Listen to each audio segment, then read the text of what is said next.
Coucou tout le monde, je vous retrouve aujourd'hui pour vous parler d'un conte et plus particulièrement d'une réécriture de conte et pas n'importe lequel, celui du Petit Chaperon Rouge. Joël Pomera, auteur et metteur en scène, raconte un peu dans sa version, sa vision de la lecture, Le Petit Chaperon Rouge de manière théâtrale. C'est certes court mais percutant. C'est l'histoire d'une petite fille très seule, autorisée par sa mère à traverser la forêt pour rendre visite à sa grand-mère. En chemin, elle croise un loup, manipulateur et affamé. Joël Pomera revisite avec talent et drôlerie Le Petit Chaperon Rouge, dans une version où l'héroïne, courageuse et bien décidée à tenir tête au loup. En s'éloignant d'une morale préfabriquée, l'auteur laisse opérer toute la magie de ce conte merveilleux et cruel. Donc si je tourne cette vidéo aujourd'hui, c'est pour vous proposer 3 raisons de découvrir cette pièce de théâtre qui personnellement m'a beaucoup plu. La première raison, elle est toute bête, c'est parce que c'est une réécriture théâtrale de contes. Pour ma part, j'aime beaucoup les contes. Je trouve que ce sont les récits de notre enfance qui façonnent notre manière de voir les choses, qui permettent de modifier notre perception à travers des messages très sensibles, je trouve. Et pour ma part, j'aime beaucoup les contes, ça m'a toujours fascinée. Et je trouve qu'il y a un univers un peu mystérieux qui me plaît à chaque fois et dans lequel je rentre très très aisément à chaque lecture. Et puis il faut dire aussi que c'est une réécriture de contes, et alors ça me plaît encore plus, puisque je trouve que les réécritures de contes permettent à la fois de actualiser et recontextualiser l'histoire, de la mettre dans une autre époque, lui donner des problématiques du 21e siècle, et je trouve que c'est pas négligeable et au contraire ça peut être vraiment très très intéressant, tout en donnant des messages un peu intemporel, un peu vraiment intergénérationnel, et ça me plaît également. Et puis la réécriture de contes permet à un auteur de donner un peu sa vision de l'histoire et nous proposer un conte sans jamais s'enlacer et qu'on pourrait découvrir de nombreuses fois grâce à de nombreuses variantes. Et puis il faut aussi finir avec le fait que c'est du théâtre, que le théâtre ça me plaît toujours, j'aime beaucoup en lire. Évidemment ça prend tout son sens quand on va le voir sur scène, parce que pour ma part le théâtre c'est fait pour être joué en tout cas. Et du coup, j'aurais bien aimé voir la pièce, mais voilà, je vais me contenter de l'histoire et de vous présenter en tout cas sa version écrite. La deuxième raison qui me pousse à vous présenter cette œuvre, c'est parce que la lecture de l'auteur est très contemporaine en fait. La lecture est contemporaine parce que les personnages s'ancrent dans nos problématiques actuelles. Par exemple, la mère est très occupée. Elle n'a pas beaucoup de temps, elle travaille énormément et surtout elle est seule. Il n'y a pas de figure paternelle dans l'histoire, il n'y a pas de père en tout cas, et je trouve que ça représente plutôt bien certaines problématiques de nos jours, la mère seule qui élève son enfant, qui n'a pas beaucoup de temps parce qu'elle travaille beaucoup et qui du coup ne passe pas beaucoup de temps avec sa fille, et du coup c'est ce qui la rend à la fois très fascinante et crainte par sa jeune fille.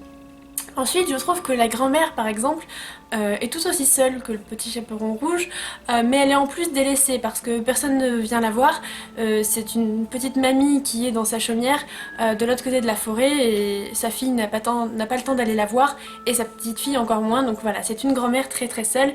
Et là aussi, je trouve que ça rejoint un peu nos problématiques actuelles avec le fait que les personnes âgées ne voient par exemple pas beaucoup leurs enfants ou leurs petits-enfants. Enfin, bien sûr, ça dépend, je généralise pas, mais c'est vrai qu'on entend souvent ce genre de problématiques. Et puis, ce qui est intéressant, c'est vraiment le lien intergénérationnel qui lie ces 3 femmes, puisque l'auteur insiste vraiment sur les statuts de ces différentes femmes. Il y a la maman, et du point de vue de la petite fille, la grand-mère est la maman de la maman. Du coup, je trouve que ça permet d'insister vraiment sur l'état de fille, mère, grand-mère, encore plus grâce à ces termes utilisés, et pour ma part, ça m'a beaucoup plu de voir un peu comment ils étaient utilisés. Et enfin, la troisième raison qui me pousse à vous présenter cette œuvre, c'est que c'est selon moi une sorte de récit d'apprentissage, puisqu'on va voir le petit chaperon rouge qui est jeune fille au départ devenir femme. En effet, elle va devoir passer d'une maison A, la maison de sa maman, à la maison B, celle de sa grand-mère, en devant traverser une forêt. Et je trouve que c'est très symbolique. Pour ma part, j'aime beaucoup tout ce qui est symbolique dans les contes. De devoir franchir cet obstacle, voilà, ça m'a vraiment énormément plu. Ce que je trouve intéressant, c'est que dans ce récit, la mère est à la fois fascinante, étant donné que sa petite fille la voit peu, mais du coup elle est aussi crainte, et je trouve qu'il y a un peu le sentiment de ne pas vouloir la décevoir ou alors de ne pas trop savoir comment réagir avec elle, et finalement les seuls moments que la fille pardon, et la mère partagent ensemble, c'est quand elle joue au loup, et la maman en devient presque effrayante quand elle devient le loup, et apparemment ce qui est intéressant dans la pièce c'est que à la fois la mère joue le loup et la mère, c'est la même actrice qui joue les deux, et je pense que là aussi ça peut être riche en symboles et riche en sens. Et du coup, il y a une sorte de pédagogie de la peur qui s'installe parce que la mère un peu retient son enfant grâce à ça. Elle refuse de la laisser sortir parce qu'elle la trouve bien trop petite, et c'est le petit chaperon rouge qui va insister pour sortir, aller voir sa grand-mère. Et du coup là aussi c'est intéressant parce que malgré cette pédagogie de la peur, pardon, le petit chaperon rouge va tout faire pour s'émanciper. Et je pense que c'est en ça aussi que la petite fille a sa modernité également, puisque c'est une jeune enfant moderne, réfléchie et très courageuse, pleine d'ambition, et surtout qui n'hésite pas à braver les dangers qui l'attendent dehors pour avoir le prix de sa liberté. Donc c'est vraiment cette recherche d'indépendance et de questionnement qui la rend résolument moderne. Donc voilà les 3 raisons qui m'ont poussée à faire cette vidéo. J'espère que ça vous aura plu, ça vous aura intéressé de lire le livre. Certes c'est assez court, mais dans le livre il y a une postface de Marion Boudier qui est dramaturge et chercheuse en art du spectacle, pardon.